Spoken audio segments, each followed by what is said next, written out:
Welcome to the Exploring Unschooling podcast. I'm Pam Laricchia, longtime unschooling mom and author. Join me and my wonderful guests for interviews, information, and inspiration about unschooling and living joyfully with your family. You can find the episode show notes, your free introductory ebook, What is Unschooling, and lots more information at livingjoyfully.ca. And here's the show. Hi everyone, I'm Pam Laricchia, and this is episode number 91 of the podcast. It's the 27th of September 2017 as I record this intro. And it's Q&A time. Anne Ohman and Anna Brown join me again to answer your questions. This month, we dive into the bigger picture of buying toys, negotiating boundaries, highly sensitive children in therapy, and feeling stuck around food and health concerns. As a personal update, things have just been kind of humming along this week. I've definitely been enjoying working on my projects. This week, I recorded the interviews for next month's podcast episodes, and I'm really looking forward to sharing them with you. I've been chatting with the boys as we run into each other, texting with Lissy to share random bits, and hanging out with Rocco. The flow of life is feeling quite nice right now. And I want to say thank you to everyone who has chosen to support the show on Patreon. And a big welcome to new patron Lisa. Hi, Lisa. I deeply appreciate all my patrons. You guys inspire me. And I love that you're helping me share unschooling information with anyone who wants to explore ways to live this wonderful lifestyle with their family. And if you'd like to support the show, even for as little as $1 a month, check out the Exploring Unschooling page at patreon.com. That's patreon.com/exploring unschooling.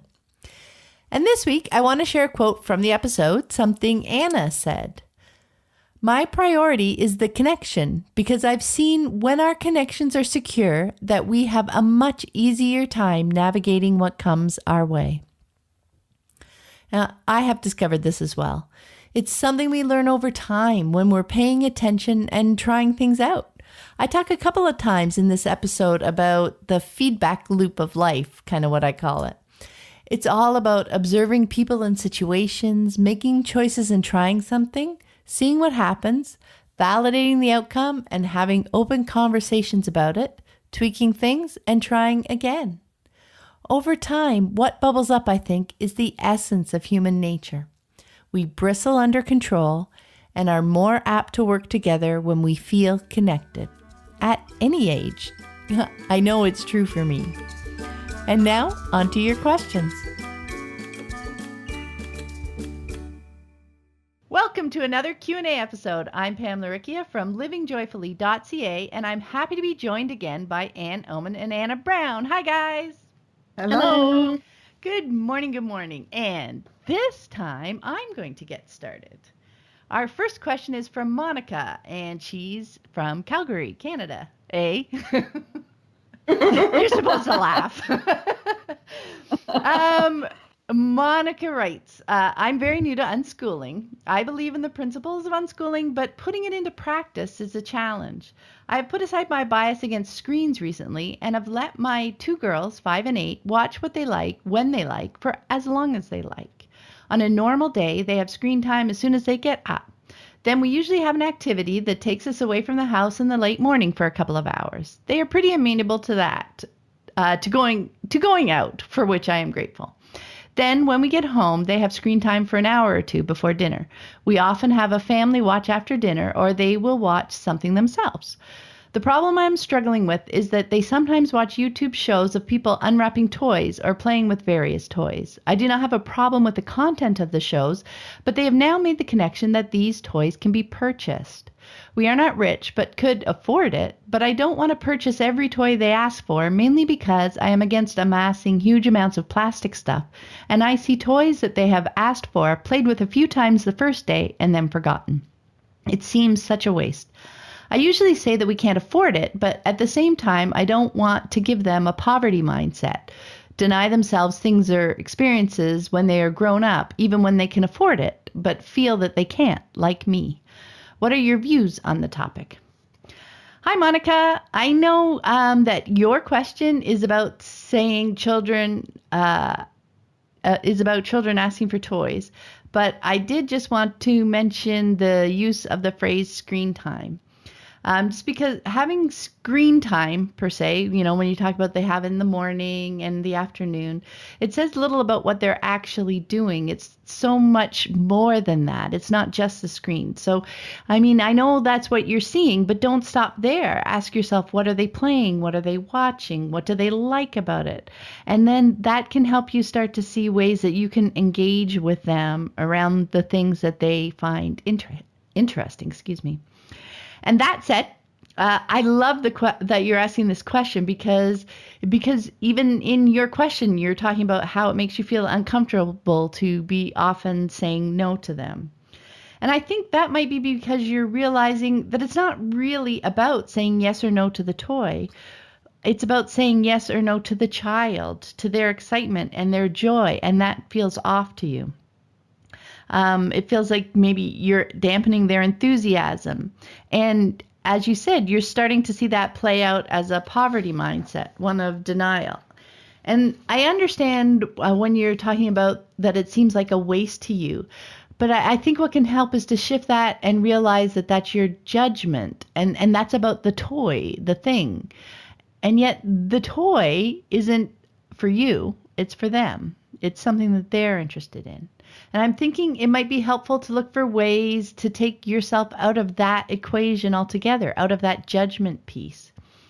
So I was thinking about you might be able to try changing up the framework so that you can say wholeheartedly yes to your child's enthusiasm and excitement and join them in their joy and their imaginings about this toy and how they might play with it, which may or may not actually play out as a yes to the purchase. That doesn't need to be the only thing that you guys talk about, the only piece of conversation.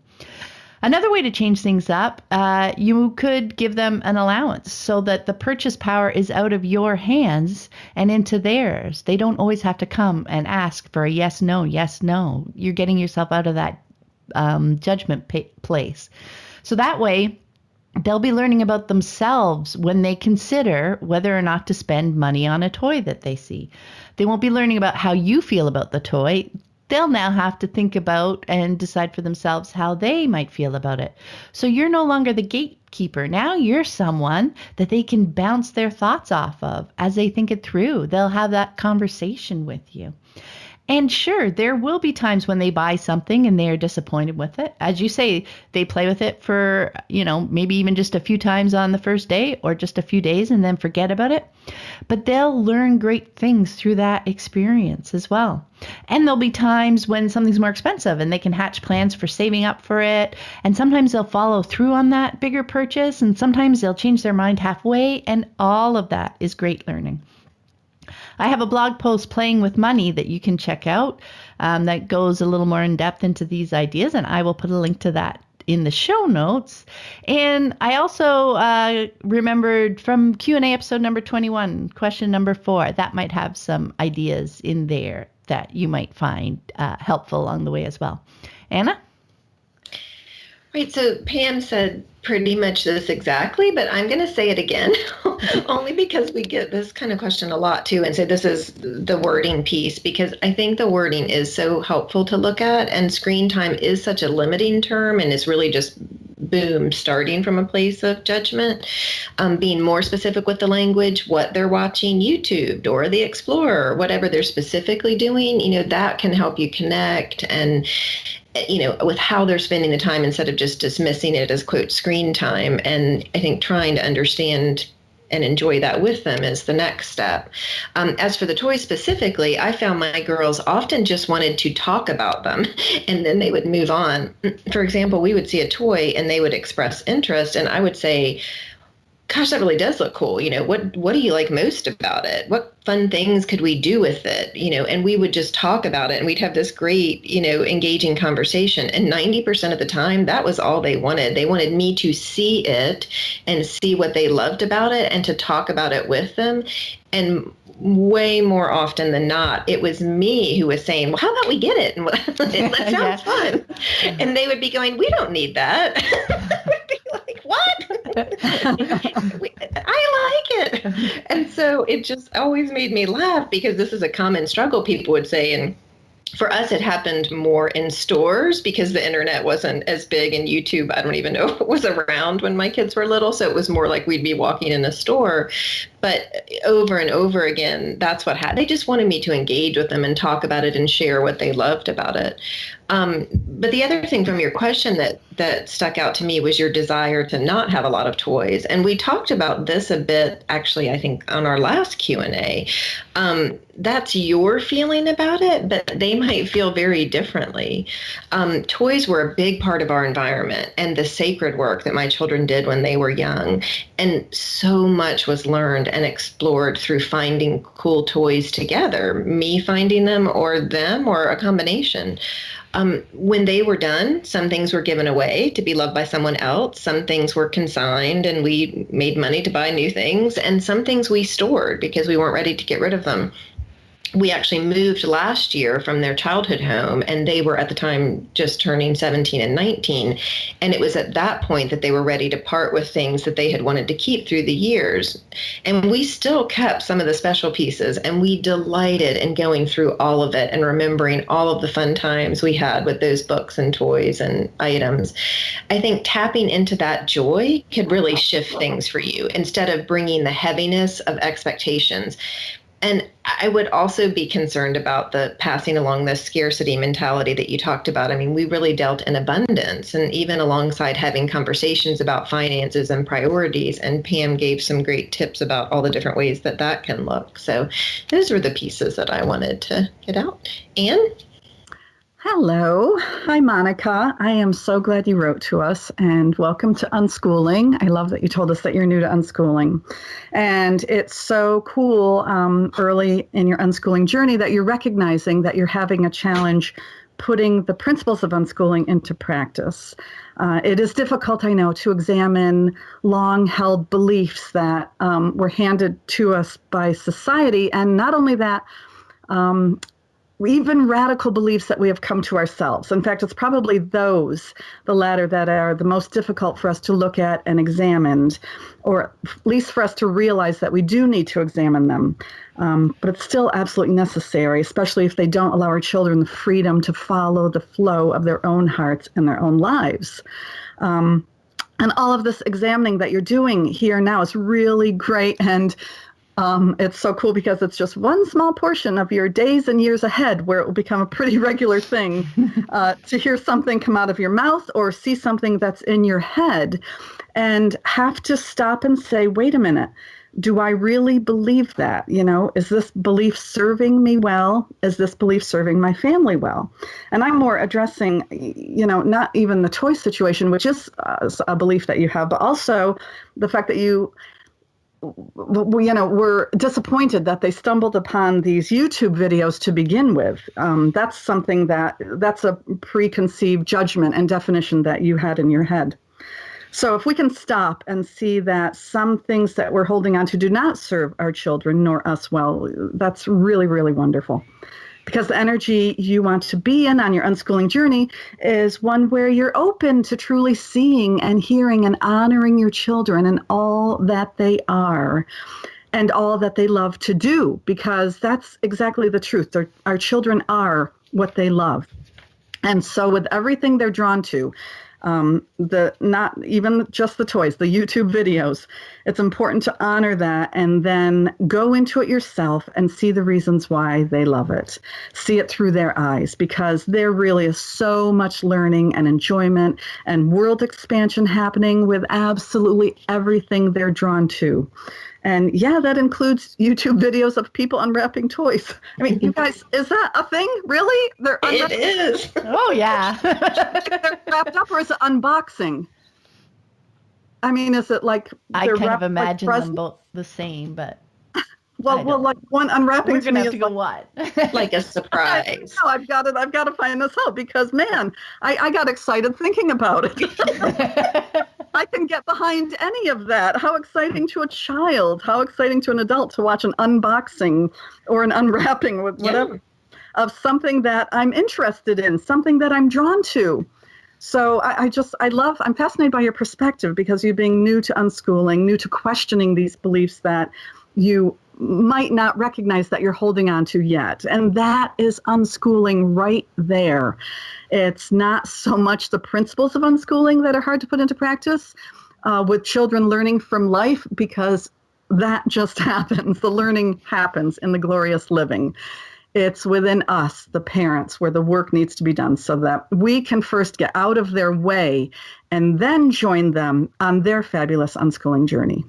And if we're clinging onto things that we believe to be true and telling our children that they're wrong to be interested in something, because we think it's wasteful or whatever, as you are feeling, none of that is unschooling at all. We unschool to expand our children's worlds, not to shelter them. And we question what we believe so that we can happily follow the children to wherever they're leading us with their questions, their answers, their curiosities, and mostly their joy in watching these YouTube videos. Even if it's something we think we don't like or previously thought was bad or wrong, if our wise children are interested in it and are drawn to it and want more of it, man, then there's something there that has really great value to them, something that is speaking to their very beingness. And they are doing exactly what they're supposed to be doing. This is their unschooling job, actually, naturally gravitating toward those things that they find interesting. And that is where all of the learning is in unschooling. And they can only get to where they need to be when we get out of their way with our rules and judgments and edicts, which I know you're loosening up on.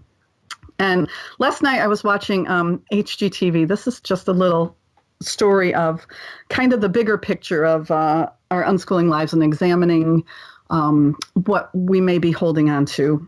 HGTV, my latest obsession, which I watch so incredibly often that sometimes I have it on without the sound just because I feel inspired and comforted and excited by all the projects they're doing on that channel. I have it on right now for my bulldog out in the living room so that he's quiet during the podcast recording. He's going to come up to me with all these ideas. Anyway, on the show I was watching, the main character, the woman, was laying in this bed, and she was saying how she could see straight down a hallway from that bed.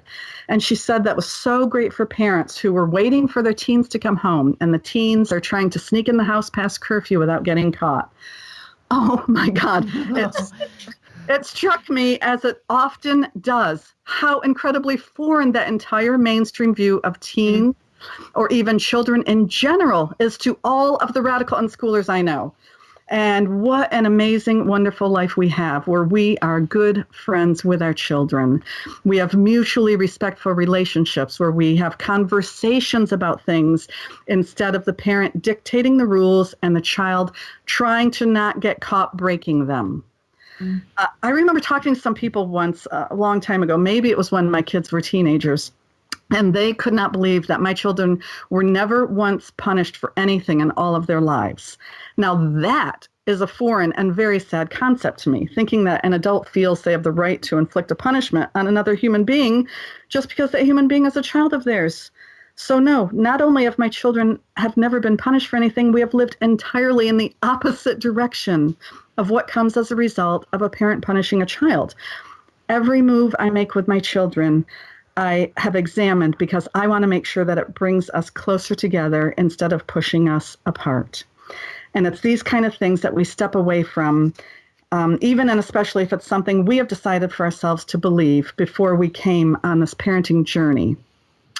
We question every belief or thought that we find ourselves clinging onto that has the possibility of pushing our children away from us.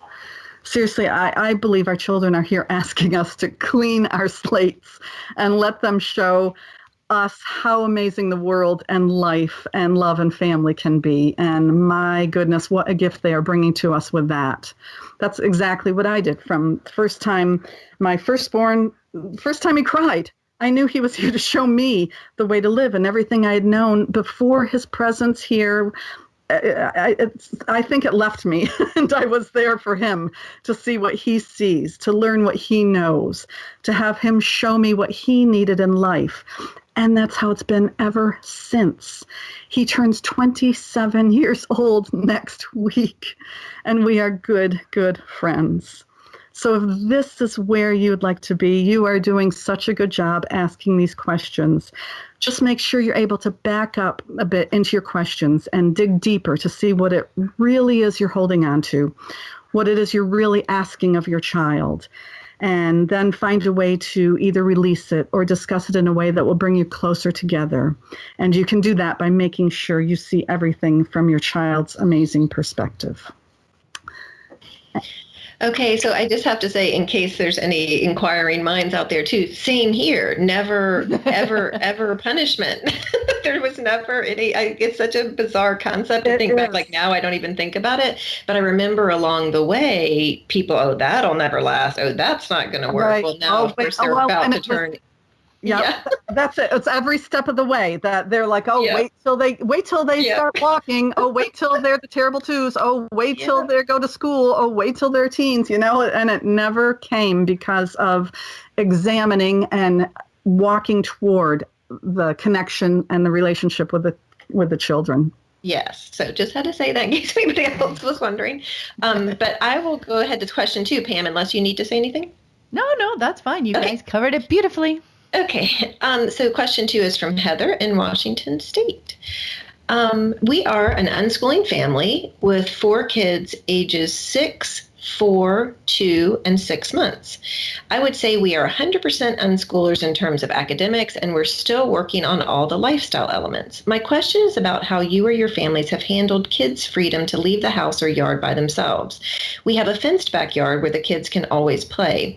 The front yard is unfenced and faces a usually calm street. Generally, we let the 4 and 6-year-old play in the front, ride their bikes around the block, cross the street to play at a school playground by themselves. One good reason to have a school there, as long as they let us know where they are going. The 2-year-old doesn't remember not to run into the street, so she needs an adult to accompany her for all of those things. Even with these, I think, fairly generous boundaries compared to other families in the U.S., the older kids, especially the 6-year-old, are often trying to, quote, escape, slipping out the door whenever we open it and running off to neighbors' yards, sometimes leaving without telling us, and the 2-year-old follows. My 6-year-old complains that he doesn't have enough freedom to go, quote, wherever he wants without a grown-up. Unquote. It's very frustrating because we feel like we're giving them as much freedom as we conceivably can where we live. We're not afraid of kidnapping or anything, but there are some busy streets around the edge of our neighborhood, so I do worry about cars. And I notice that his complaints come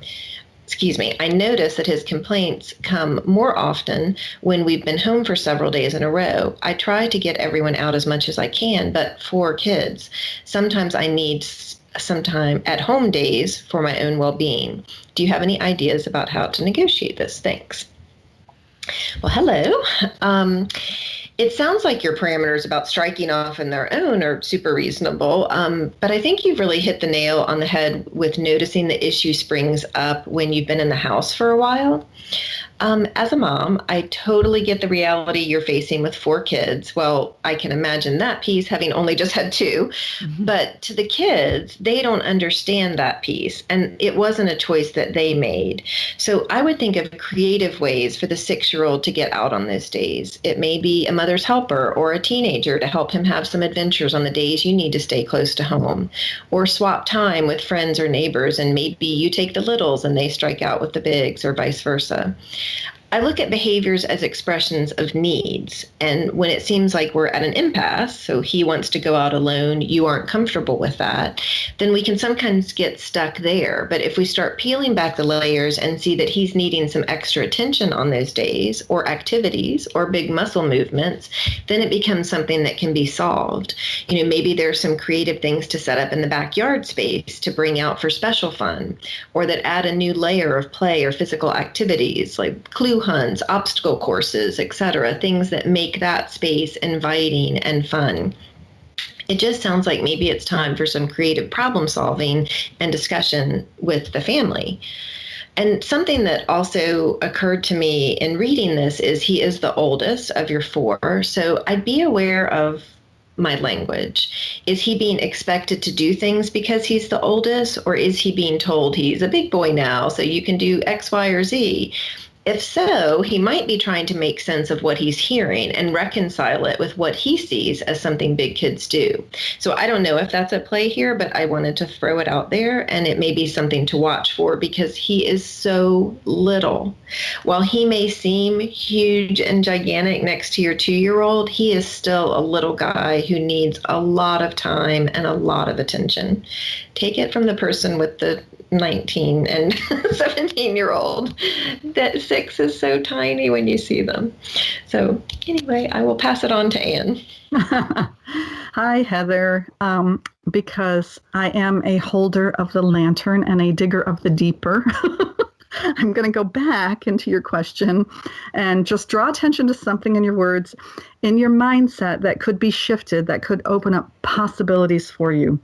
Especially because you say you're still working on all the lifestyle elements of unschooling. So I want to offer you as many tidbits as possible in your language and energy and way of thinking and living. So you said you believe you are giving your children generous boundaries. And to me, right there's the entire concept doesn't have to be a part of your life and your vocabulary at all, because we know what happens when we make sure kids know that the parents are giving them boundaries, no matter how generous or whatever. And you even wrote the older kids, especially the 6-year-old, are often trying to escape, slipping out the door whenever we open it and running off to the neighbor's yard, sometimes leaving without telling us, and the 2-year-old follows. So I feel like that's what happens when we have the parent-child echelon, where the parents make the rules and the boundaries and the kids are expected to obey and follow.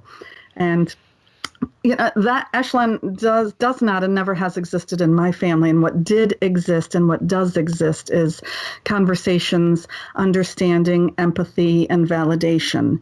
And mostly a deep trust that when there's a need or desire, there's a way to fulfill that need or desire that will make everybody happy.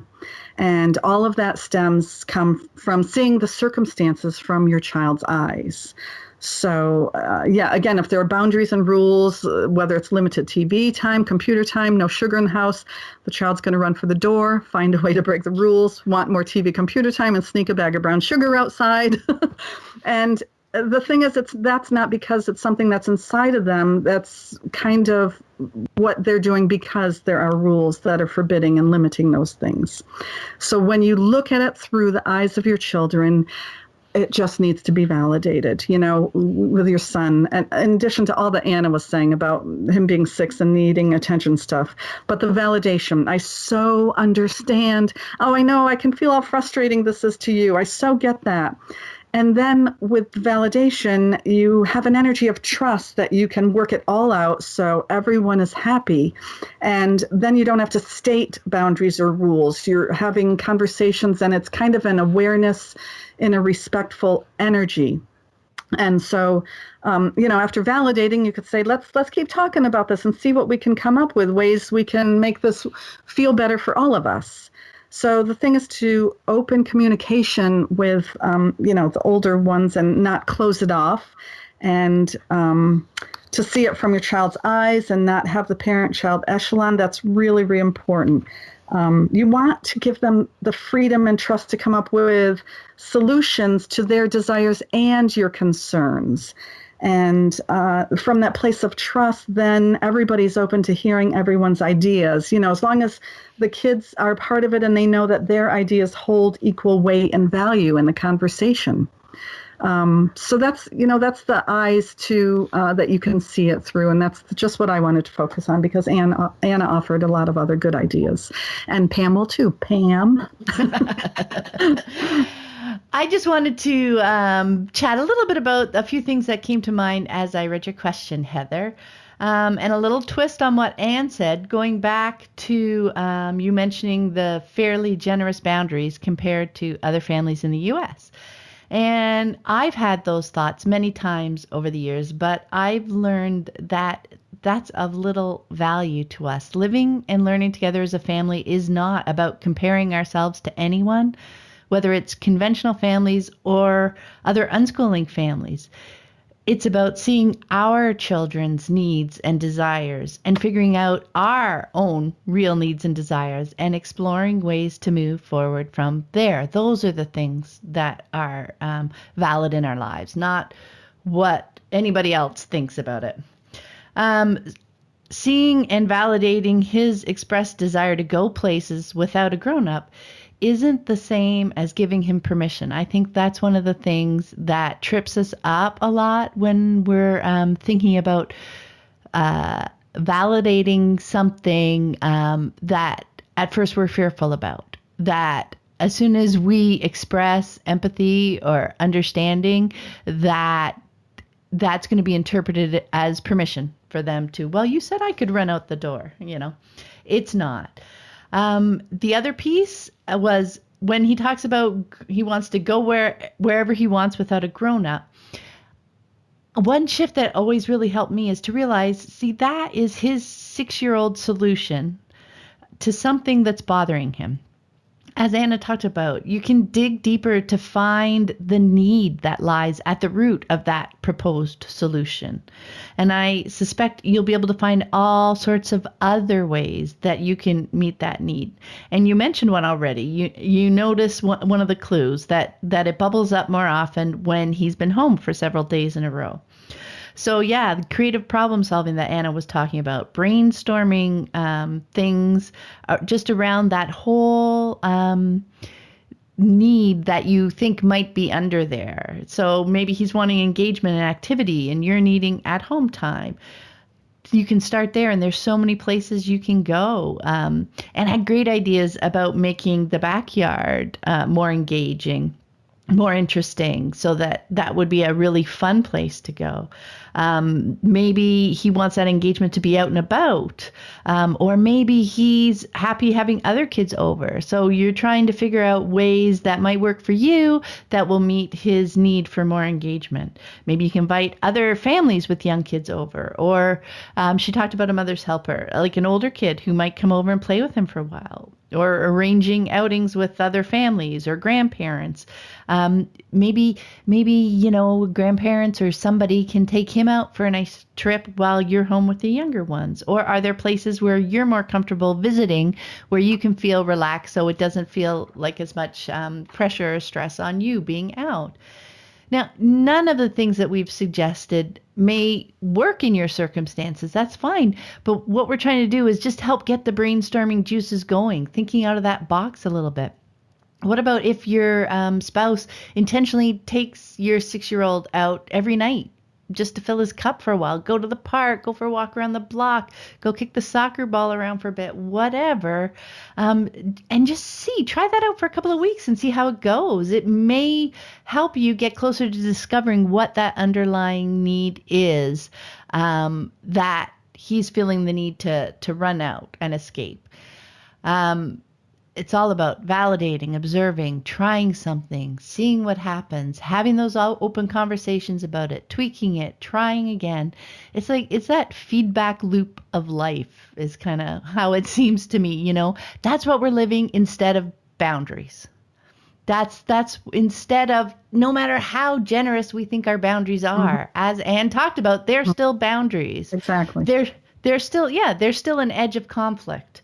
Rather, think of it as a feedback loop, trying things that you think might help, but in conversation with them, seeing what happens, talking about what happens, it's really beautiful. And I'm getting goosebumps now just because that is where we get to know each other so much better. And that is where they come up with so many awesome ideas, no matter their age, and it's like, I'm going to try and figure out a way that we can try and make that happen for them, and let's see how it goes. You know what I mean? So that they truly, truly feel that you're a team together, that you are not trying to stop them from doing something, but trying to help them do something with your needs and concerns also being part of the conversation. Yep. Well,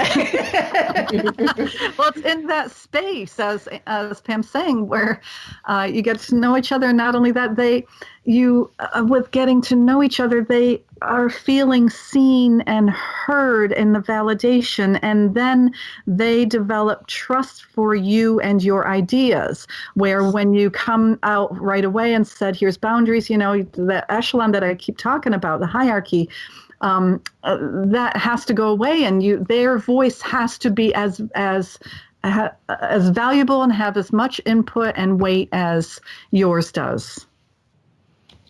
Beautiful. Okay, question number 3 is from Chelsy in Orlando, Florida.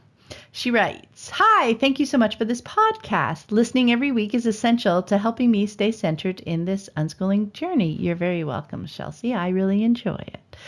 I have a question about therapy and if/when it's appropriate to seek it for a child. I have a little boy who's 6, and from the very beginning, he has made his presence felt. He has a strong personality, an amazing imagination, and he knows who he is and what he wants. He will not bend either if he doesn't want to do something or if he wants to do something and is being prevented. He can be violent when he doesn't get his way. The last 6 years have been extremely eye-opening, and I have challenged a lot of assumptions, especially since beginning to unschool 9 months ago. We have always leaned more toward natural and attachment parenting, and our inclination is to resist most medical interventions unless truly necessary. Earlier this summer, the kids and I spent 3 weeks visiting family in Pennsylvania. When we were with my family, we spent a majority of our time with their cousins, ages 9 and 2. My son is an introvert. He usually prefers to stay home and play video games. When he is around other children, besides his sister, their relationship ebbs and flows, but can tend to be violent at times. He is usually okay for a while and then seeks to be on his own or wants to leave. I knew this going into our trip and fully intended to escape with him upstairs to watch movies away from the other kids when he needed to, and we did, often. But there were still plenty of times when his interactions with his cousins sparked conflict. The 2 older kids were not always kind to him. Other children always become very bossy around him, I guess because he doesn't tend to, quote, follow the rules. But when conflict arises, he is extremely impulsive, and his first impulse is almost always to hurt the other person. He'll hit, scratch, and bite. He seems to snap into a sort of Hulk mode, and it can often take a lot of effort to help him snap back out of it. Before the trip, he told me that his heart wants to do good things, but his brain wants to do bad things, and it's hard to listen to his heart.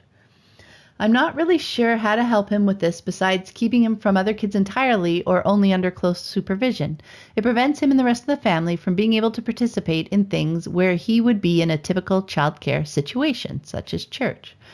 My mother very adamantly suggested that he should be in some kind of therapy or counseling because to her, his behavior is extremely abnormal. I find his behavior inconvenient and frustrating, but not completely out of the realm of normal for a 6-year-old strong-willed boy, but I could be wrong. I really hesitate to take him anywhere because I have a suspicion that they will be quick to try to diagnose and possibly medicate, and I really don't want to go down that route. I also don't really want him to be expected to do multiple different kinds of therapies several times a week. He's not broken. I'm not trying to fix him, but I do want to help him and consequently the rest of the family, as well as other children he'll come in contact with. Since we've been home from the trip, he's done pretty well. He doesn't lash out quite as often. We babysat a 4-year-old for a few hours, and my son did okay until he just wanted his space back, and he didn't want to share. Once we calmed him down and let him do his own thing, he was okay, even though he mostly ignored the other boy. Is this something I can expect him to grow out of? How do I help him? Would some kind of therapy really be best for him? How do I know without opening the door to a bunch of other interventions? Hi, Chelsy. I just wanted to say that I love the bits that you shared about your son, that he knows who he is and what he wants. He has an amazing imagination, and how he already talks about his motivations and impulses from his heart and his head. And yes, here again, he's only 6. Yes, he has a big personality, but this is who he is. So I'm really happy for him that you guys have chosen unschooling, that this is going to help him so much in exploring and learning how he meshes with the world. And as you say, he's not broken. He doesn't need fixing. But in your quest to try to help him and to understand him better, Maybe reading books like we've suggested before, The Highly Sensitive Child and The Explosive Child. I think you'll find some solid ideas there for helping him through his days and the challenges that he encounters.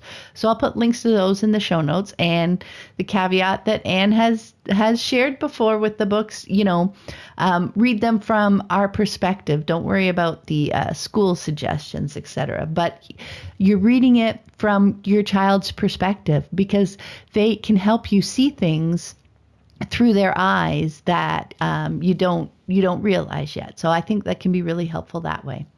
The other thing I wanted to point out was not hanging out with other kids or always being right there with him may well be good plans for now. Like you never once in there mentioned that he was asking to hang out with other kids. These were situations where he's been put in with other kids. So if he's not interested in it, that's okay. And if he needs you right by his side to help him and the other kids for now, that's okay too. This is his unique path and story. What you want to do is help him shine as the amazing kid that he is right now. Anna? Yeah, so hello, Chelsy. I also just loved your description of him, and I could just picture him, and I just loved that image. And I love your connection to him and how you're noticing triggers and becoming aware yourself of what works for him.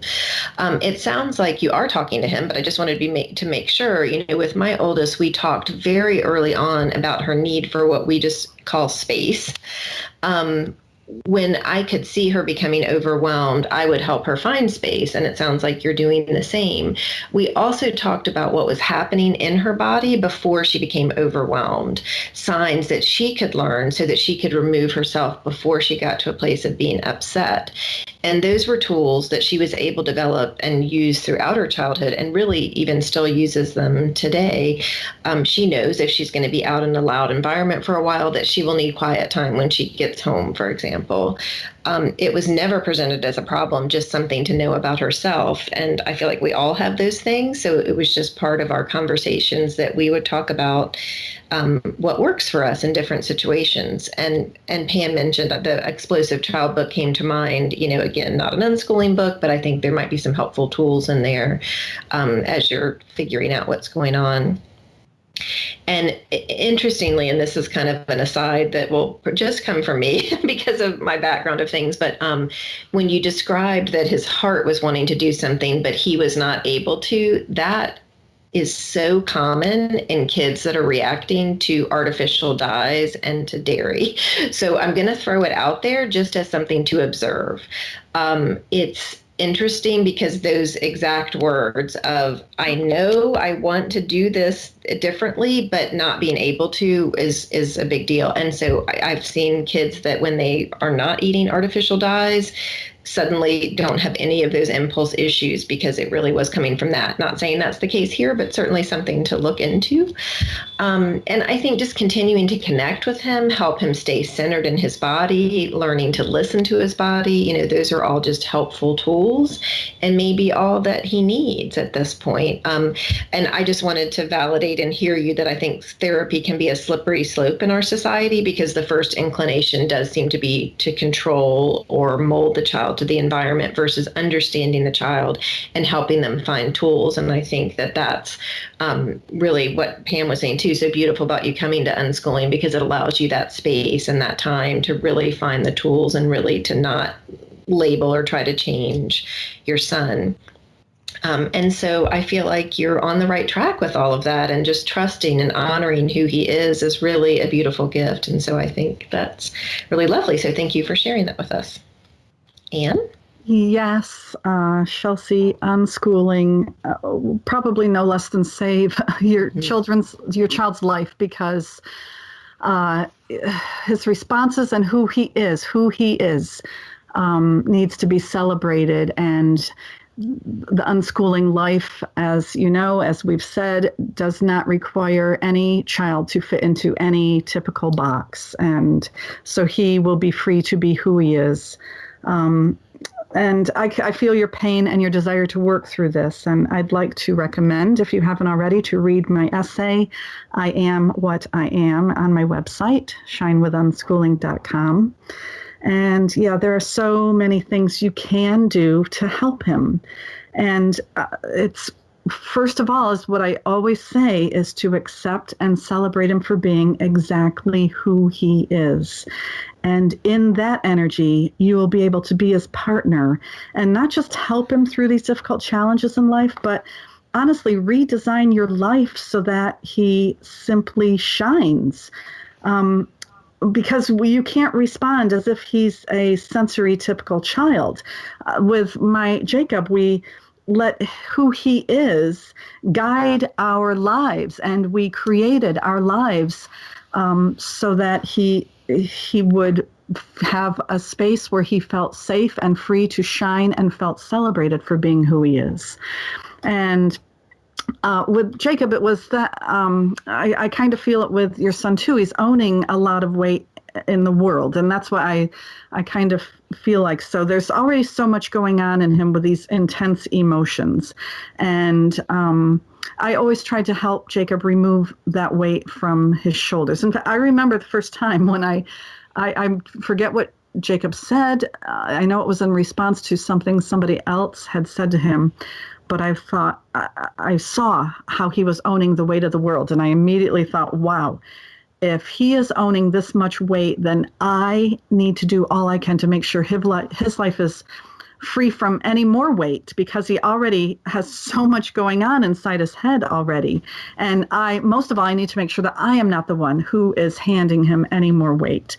And it's in that way that we created a life and a world where our focus was on allowing Jacob's very sensitive being to shine. I surrounded him with people who only saw him shine. We followed him and what made him comfortable and at peace. When his heart was at peace, that was the direction we walked in. When we had group gatherings, it was actually really rarely, because my kids preferred to get together with friends in a one-on-one setting. But when those times when we were with friends, I was there with Jacob, with all of them, being one of the friends. And I was never the leave the kids alone and talk with the other parents kind of person. I wanted to be with the kids anyway. So there I was with the kids, on the floor playing games, talking about what they love, inviting them into kind of a safe and honored space where all of them could shine together. And there, as one of them in that energy, I was able to help Jacob navigate situations and circumstances and relationships. I've always said that I've been his interpreter and his translator. I would help the other kids understand what Jacob meant, and I would help Jacob understand what the other kids mean when they say or do something. And as I said, my energy would be right in alignment, right with the flow of all the kids' energy, so it was always natural and right, and it kind of ensured that things would go more smoothly for everybody by being there as helping Jacob through all of this. And most importantly, I'd make sure I was in tune with Jacob's energy. If I could see he was getting overwhelmed, we would talk about what to do next. I would keep him grounded and centered, because it's when he gets near the edge and goes over that edge, as you know, that it's hard to come back from going over the edge. So my goal was always to keep him centered. And I do that by touching him. Touching my cheek to his is very powerful. Rubbing his back a little, offering some water. That brings him back from all of the confusing swirliness that's going on in his head and in his heart, being a highly sensitive child with sensory issues. The other book is The Out of Sync Child. That might be a good recommendation also. And when you talk about other children become bossy around him, oh my goodness, this was one reason why we just did not go to many gatherings and leave the kids alone, because we had too many early on incidents where, kind of a school kid energy would pick up on Jacob's vulnerability and gullibility. Is that a word? And they would just really start picking on him and abusing him, and it was just awful. So that's why we made sure to prevent that from happening. And I've talked many times before on the podcast about briefing and debriefing, and I don't want to get into it now because I'm actually going to put together some thoughts on that and have that on my website. So if you want to give that a read, that would be great. So no, I don't believe your child needs to see anyone, does definitely not need a diagnosis. He just needs to be seen and honored and celebrated for being who he is, and have a respectful partner helping him navigate that very large and sensitive and passionate being that he is. And I've noticed with a lot of parents with highly emotional and explosive children that they're afraid of these big emotions. And that kind of gives the kids the child the feeling that these emotions are wrong, that who they are is wrong. And he may be picking up on the energy already. And I know you don't want him to feel that he's wrong. As you said, he is not broken. So just watch yourself with being afraid of his energy, and just do your best, as I said, to keep him centered and not near the edge, and help him to, navigate that as his partner. And also, if you hold on to all the ways that, he shines, that's what go through all the things that make him light up. And his conversations are so beautiful with you, that's so incredibly shining. And you hold on to that with your interactions with him. And as I said, help him stay centered and grounded. That'll help him to see that he is a gloriously perfect human being exactly who he is. And then he'll be open to your gentle guidance as he walks forward in life, and just loving who he is, able to celebrate himself. And that right there is really where all children should be. So thank you so much for writing and sharing all that. So I will go ahead and read question 4, which is anonymous. Okay, and I am feeling stuck. I've done a lot of thinking about things, and I realize it's not food fear or a need to control. Maybe at one point it was, but now it's not. I would love to let my kids eat a range of different things and learn for themselves what worked for them and what doesn't. This works great for things that give an immediate reaction like a sore tummy, rash, or headaches. But I don't know if we can learn what makes us feel awful if the effects are not instant, and also worse with the cumulative effect. Also, if we don't have the testing to understand why a body is reacting to certain things. I'm grateful for all the testing available and the doctors who understand mental health illness as a physical illness rather than just being an emotional problem. My concern is my 8-year-old son health and happiness. According to his doctor, psychologist, and test results, it would be potentially damaging to his short and long-term mental and physical health to let him control his food choices. I won't go into every medical detail as it's complicated and involves several factors. The point is, it's not about food or control of trusting him making good choices. It's about nourishing and nurturing him so that he can be his happiest and healthiest self today and in the future. I wish so much that we could just allow complete freedom to experiment and let him learn on his own what works for him and what doesn't. The problem is that it's not all that easy. He needs a continued restricted diet, supplements, and testing. It's not easy for him, I know. Food at our unschooling table would not be restricted at all if it weren't a good reason for it to be. He knows he feels terrible, but he's tired of the diets and the testing and the supplements. I get it and empathize with him. But he doesn't understand the potential implications of not doing so, and I believe it would be negligent and irresponsible of me to allow him complete freedom of choice when I understand the medical implications.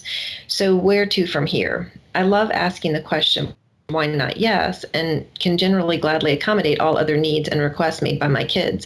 But when it comes to food, I can find many reasons to say no. I know that unschoolers recommend that you set your child up for success, but also allowing them freedom to learn on their own. I don't know how that works for us and feel like I can't have both. I read your book too and look forward to reading it many times as we continue our journey. Please understand that this is not the same as it would be if my kids had no health concerns. My daughter has no health concerns. In the last few months since relaxing all food rules to see what would happen, she's been fine and making varied and balanced choices. My son is an absolute mess, exhausted, depressed, highly anxious, aggressive, pale, dark under his eyes, and not sleeping. This is not his personality. He's a very different kid otherwise. Of course, I love him at all times and support him through his miserable times, but it breaks my heart to see him suffering and makes our time together much less enjoyable. Do I let him make choices and feel flat and miserable and hope that maybe he will choose for himself to care about his health before he does any permanent damage? Or do I step in and take full control? And is there an in-between? In the past, I felt like we had a good balance. I always cooked foods that he liked, and if there were yucky supplements to take, I'd always hide them in something yummy or syringe them into him like a little bird.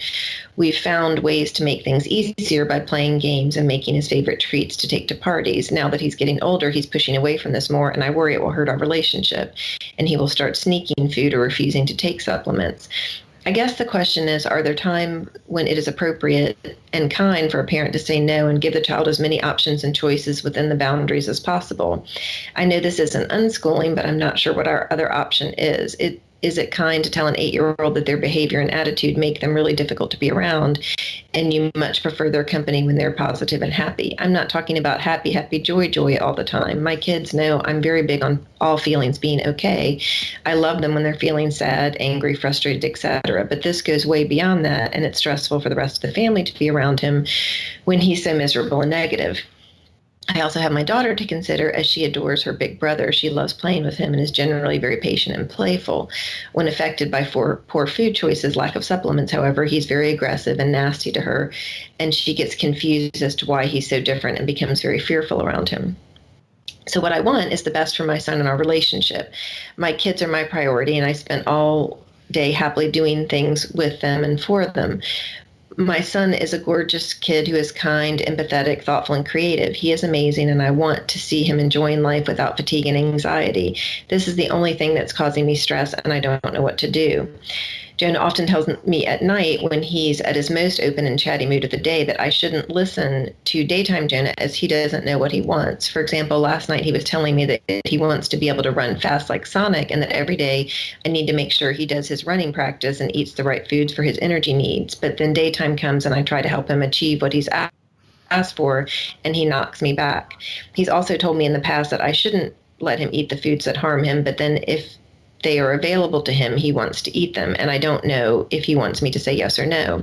Even if I wanted to, I couldn't force him to run or stop him from putting food in his mouth if he wanted to. It's like he's asking me to set limits for him, but then in the moment doesn't want me to. This is very confusing for me. He will often tell me at night that I just need to be more firm and not give him options. What kid says that? But that doesn't feel right to me. Isn't the point to let him make his own decisions in the moment so he can learn things for himself? Or am I letting him down by not setting limits that he's previously asked me to? I have similar confusing thoughts around his attitude to things at times. One example would be his birthday this year. He helped me plan it. All he wanted was to spend the day at the water park and his best friends and have for a sleepover, and that's what he got. He was really excited about it and seemed to have a great time and was very happy. But when we got home, he complained that it wasn't very fun and that he wouldn't like to go there again. This is common for him. We often spend hours together doing whatever he wants to do, and he appears happy, but then later he'll tell me that was the worst day ever, or that he's very unhappy, that he's never happy. I sometimes just don't know how to respond when he says stuff like that. I feel like I bend over backwards trying to make him happy, and I love doing it, and I'm not resentful, but I do wonder if no matter what I do, he's going to say that he's always unhappy anyway. So, okay, pause just a moment. So there's a lot there. And, first I just wanted to say that I did feel your love for him, and I appreciate that, and I appreciate all that you're sharing. I'm going to talk a bit about the food stuff, I guess, because we have had health and food issues at our house and did find that it was best for them to make the decisions on their own, even when that meant going through difficult times. We would talk about how we're feeling and patterns that we noticed, but they needed to come to it on their own. I felt that I had to prioritize the relationship. I'm wondering about your situation. It seems a bit different, and I'm not sure, but why are the foods that are harming him in the house is maybe one question. Not knowing the specifics, it's hard to make a suggestion. But we have one out of the four of us who needs to be gluten-free, and our meals are gluten-free. When we're out, some of the rest of us, we choose to eat gluten, but it isn't a big part of our home. And there's so many tasty options. No one's ever feeling like they miss out at all. And if they were, then of course we talk about that and find solutions that feel good. My youngest had her gluten problems from birth and quite possibly a celiac, but she had to get there on her own. And she decided around 13 to stop eating gluten. And so now it's been about 4 or 5 years. We talked about it plenty before that, but me forcing her to give it up, even though it was causing health problems, was not something I was comfortable with. I shared my best information and I trusted in her. I think sharing the impact you feel when someone eats a food they react to is reasonable. And you can share experiences when you have something to eat or drink and how that affects you. Open discussions about how our body feels and reacts to things have been a part of our family. They are not a part of all unschooling families, but it has worked for us. And I feel like both my girls have an understanding of what works for them and what doesn't, and that's come from inside of them, not from me. I have shared my journey with food too and modeled making adjustments, but again, I just have to trust in their journey. People pick up really quickly if someone has an agenda. So if you start the conversation and share your experiences with an agenda, nothing is going to change. It will just create distance and not connection. I know that I don't know what's best for another, and that I can't avoid or plan for every eventuality. So I focus on right now and today and maintaining my connection. Then together we can navigate whatever comes our way. And when I say trusting, it doesn't mean trusting that things will work out like I want them to work out. It's trusting that everything is unfolding how it needs to, even if I don't like the feel in the moment or I don't understand it. It's the opposite of control. It's letting go. And that is something that I have to practice pretty much every day, because we can try to control all outcomes, but it never works. And so it often creates distance in our relationships. And my priority is the connection, because I've seen when our connections are secure that we have a much easier time navigating what comes our way.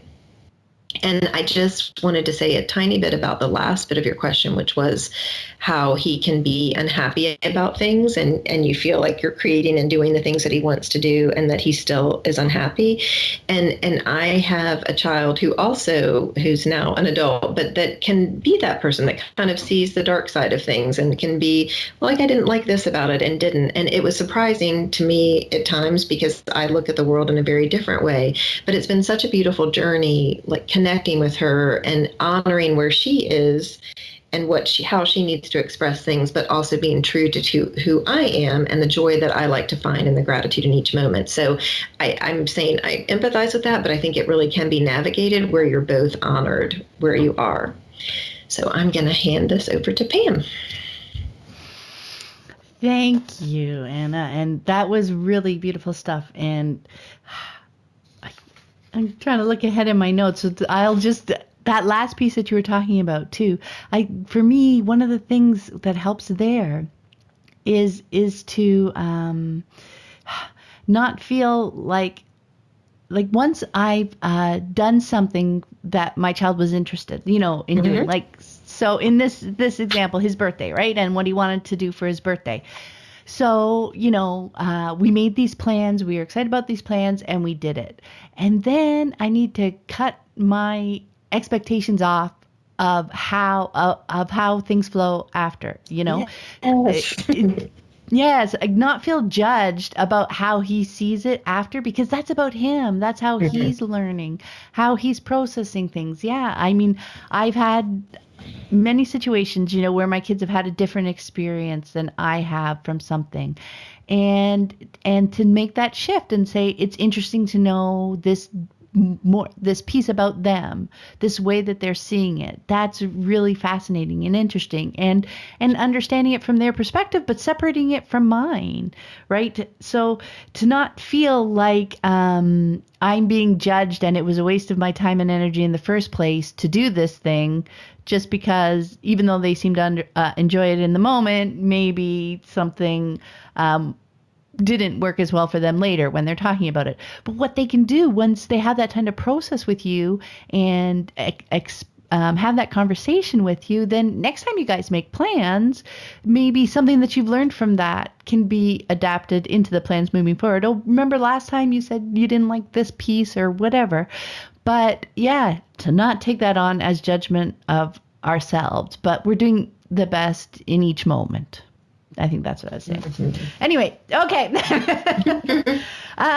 The one thing I wanted to bring out, and Anna mentioned this, and it's beautiful. And for me, in situations like this and challenges like this, I always go back to the relationship as my touchstone.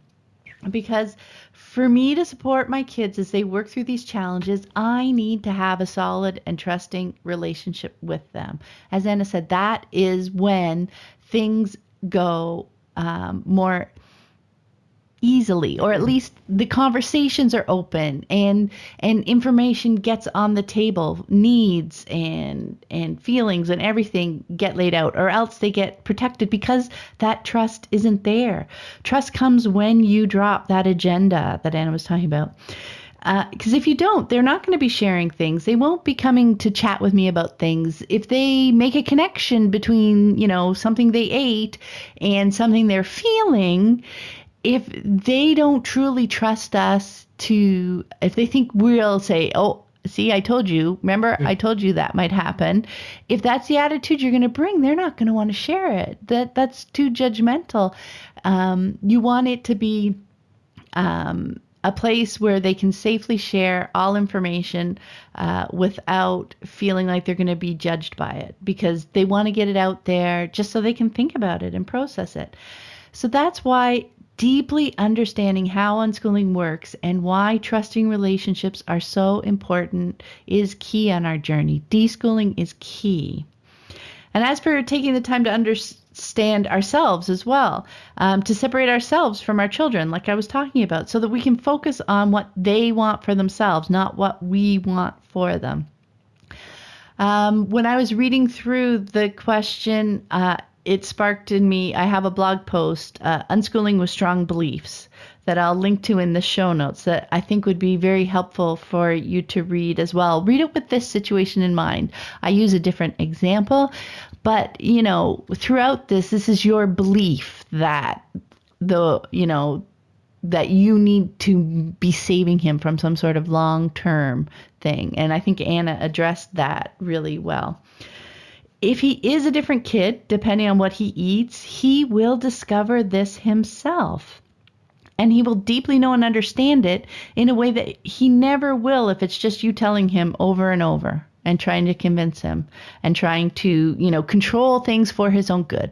As soon as the phrase "for their own good" comes out, that's a great clue for us that we need to dig a little bit deeper.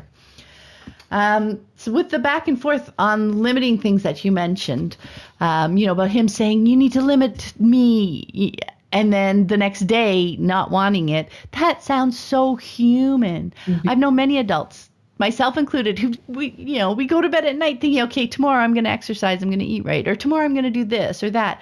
And then we have trouble following through the next day. It's the whole New Year's resolution thing, right? We all have this perfect image in our head. And then, we need to figure out the reality of it. And also, what you're learning there, is that really a perfect vision that I truly want to put the effort into following, etc. So I think that's one huge piece, is to realize that's so human, that's so normal. And you ask what kid says that. in relationship to him asking to set limits on himself. And I just want to say, you know, my kids have said things like that, and I've heard other unschooling kids say stuff like that. It's because they trust their parents to help them navigate whatever challenge it is they're working through. But the key question for you is he asking for that help because he wants to do it, or because he knows that's what you want him to do? So that's just something to ponder. And I also wanted to mention, because you mentioned feeling uncomfortable about that, when my kids have asked for help and I'm uncomfortable giving that kind of help, we talk about that too. So in situations like that, I've been willing to to try out this, quote, policing mode for a bit so that they can see how it feels, because it's what they've been asking for to experience. But it's not a viable long-term solution. Like we said, it's just a pit stop along the way, right? That feedback loop. Let's try this and see what happens. Let's see how that feels. Another thing worth considering is, like, as I mentioned in question 1, take yourself out of the equation. Don't be that person standing between him and food. Help him explore ways for him and food to interact directly, because that's where the real learning is. So maybe try having lots of the food that he can eat with abandon available so that he can easily grab it whenever he wants. You can make it appealing and fun and pretty and see what happens there. And if there's stuff he wants to try limiting, Anna mentioned, instead of having it in the kitchen and you having to play bad cop over it, try not having it in the house at all. That way it's not even an immediate temptation. And then you guys can see what happens with that. Again, feedback loop, right? It's about working with him towards his goals and trying out 100 different possibilities, even more, and having lots of open and non-judgmental conversations along the way to help him process what he's discovering, both about his food motivations and about how he feels physically and emotionally after he eats that wide range of things. You know, one of my sons has diabetes, and that's a food related thing too. And, you know, you talk about supplements. There were times when he wasn't particularly interested. He didn't want to have to take his blood sugar yet another time, etc., or give himself another needle when he was younger. And I would just do all that I could for him to help him, because, you know, I could say it's a boundary. It's something that has to be done. But you know what? Never once did we have that conversation, because that was just kind of a given. You know what I mean? So we just worked and figured things out. It was, again, that whole feedback thing. What are you feeling? What are you wanting? If you have this, you know, there's this insulin implication, et cetera, et cetera. It never became like a point of contention. I never put myself in that bad cop spot, I think, is probably an easier way to envision it, to realize that, you know, you're helping them figure their way through the situation as it is, and helping them explore all sorts of possibilities. Okay, that was probably long enough. Hi, I'm here. Yeah, I have so many notes swirling in my head and scribbled on my paper that I am going to try and make sense of it all. But yes, to what Pam just said, trying to remember what Pam just said. When it is a conversation, and again, when his voice has as much weight and value as yours, that's fine-tuning of life. And not, again, the parental hierarchy with the parent giving an edict. And, oh, goodness, I just feel like this whole thing is so much weight on him. And I want him to be free from that weight. And even when his behavior is what you are seeing as inappropriate, and you automatically saying, oh, it's because you ate these foods. Oh my goodness, I feel like that's so much weight on him. And I feel like it's clouding so mmany things. And I'm wondering if he's feeling like he's not being seen for who he is, no matter what he eats, whether, you know, when he's eating the right foods, if he's getting parental approval, then maybe that's why he's saying, I need you to limit me, because I like this when you're happy with me and my choices and everything. And when he's not eating the right foods and he does something that maybe isn't the best behavior thing, and does it automatically get blamed on the food? And you know what I mean? It's clouding everything. And I think the issue, as they've been saying, is to remove yourself from that, and then that cloud will go away. I think his weight will be more evenly distributed. I'm an energy feeling person, so that's why I'm speaking in these terms. And he can know who he is. I'm wanting him to know who he is no matter what. And as they're saying, without you telling him who he is and who he becomes with food issues, then he has a chance to know himself better. And I'm going to mention a book we've mentioned many times. It used to be called Preventing Childhood Eating Problems. Now it's called Kids, Carrots, and Candy, A Practical Positive Approach to Raising Children Free of Food and Weight Problems. And I'm not sure the whole message isn't exactly what you're looking for, but I think you will pick up some really good tidbits in it. And again, read it through an unschooler's eyes, and what is appropriate for your situation and everything. But just to, the book removes the weight of the whole food issue, maybe not for the reasons, and maybe it does cover, necessary diets for medical reasons or whatever, but that's I want him to be seen and celebrated for who he is, and not have any food issues on that at all, because who he is, what does he love, when does he light up, that's where he needs to be seen, and not have a cloud hanging over him all the time of judging his behavior based on his food decisions. So I hope I said all the swirliness as good as I could, as well as I could, because I talk real good sometimes. Always. So that's it. Yay! And that was the last question for this month. Thank you so much to both of you for answering questions with me. And just a reminder for everybody, there are links in the show notes for all the blog posts and books that we mentioned this episode, so you can go do your homework. And as always, if you would like to submit a question for the Q&A show, just go to livingjoyfully.ca/podcast and click on the link. And add your questions soon, because we'll be recording next month's Q&A early, because I am going on vacation pretty soon. So have a great day, everybody. Thank you. Bye. Thanks for listening. I hope you found it helpful. You might also like the backlist episodes at livingjoyfully.ca/podcast. While you're there, be sure to check out the second book in my Living Joyfully with Unschooling series, Free to Live, Create a Thriving Unschooling Home. In it, I dive into the 4 characteristics that I found helped unschooling flourish in our home: curiosity, patience, strong relationships, and trust. One reviewer wrote, "Really enjoyed this short and sweet book. It has marvelous one-liners, and though I'm not an underliner, I found myself underlining on every page."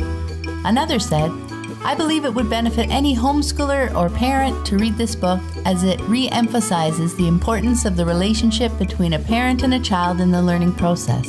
I plan to reread this book. It is rich and full of gems. Give yourself some time to absorb it before rushing into unschooling." Until next time, have fun living and learning with your family.